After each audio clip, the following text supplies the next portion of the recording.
प्रभाग 4 मध्ये काँग्रेसची ताकद मैदानात. शम्स खान, मिनाज खान, फैयाज शेख, नसीम शेख यांचे नामांकन दाखल. अर्ज दाखल होताच बाबा खान यांचा विरोधकांवर जोरदार हल्लाबोल. अहिल्यानगर महानगरपालिकेच्या सार्वत्रिक निवडणुकीच्या पार्श्वभूमीवर मुकुंदनगर परिसरात राजकीय हालचालींना चांगलाच वेग आलाय.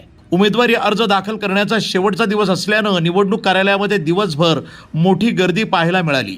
या पार्श्वभूमीवर मुकुंदनगर परिसरातील प्रभाग क्रमांक 4 मधनं काँग्रेस पक्षाच्या वतीनं 4 उमेदवारांनी आपले उमेदवारी अर्ज अधिकृतरित्या दाखल केले आहेत. ओबीसी महिला अ गटमधनं नसीम खान साहेब, ओबीसी पुरुष ब गटमधनं फैयाज शेख, सर्वसाधारण महिला क गटमधनं मिनाज खान, तर सर्वसाधारण पुरुष ड गटमधनं शम्स हाजी समीर खान यांनी आपले नामांकन अर्ज निवडणूक अधिकाऱ्यांकडे सादर केलेत. उमेदवारी अर्ज दाखल करताना काँग्रेस पक्षाचे पदाधिकारी, कार्यकर्ते आणि समर्थक मोठ्या संख्येनं उपस्थित होते. या चौफेर उमेदवारीमुळे प्रभाग क्रमांक 4 मधील राजकीय समीकरणे बदलण्याची शक्यता निर्माण झाली असून निवडणूक लढत आणखी रंगतदार होण्याचे असल्याचं चित्र स्पष्ट झालंय. News today 24 Ahilyanagar.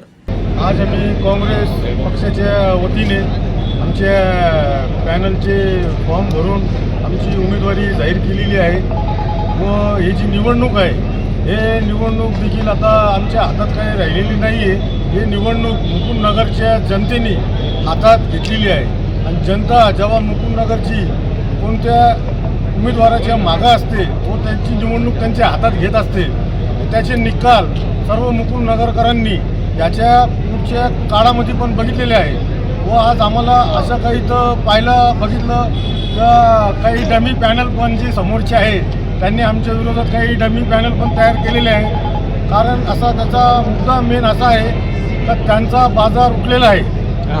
हे नगरकरांनी व मुकुंदनगरकरांनी सगळ्यांनी बघितलेलं आहे आणि जे उरलेले जे बाजार आहे ते 16 तारखेला हे मुकुंदनगरची जनता उठून टाकणार.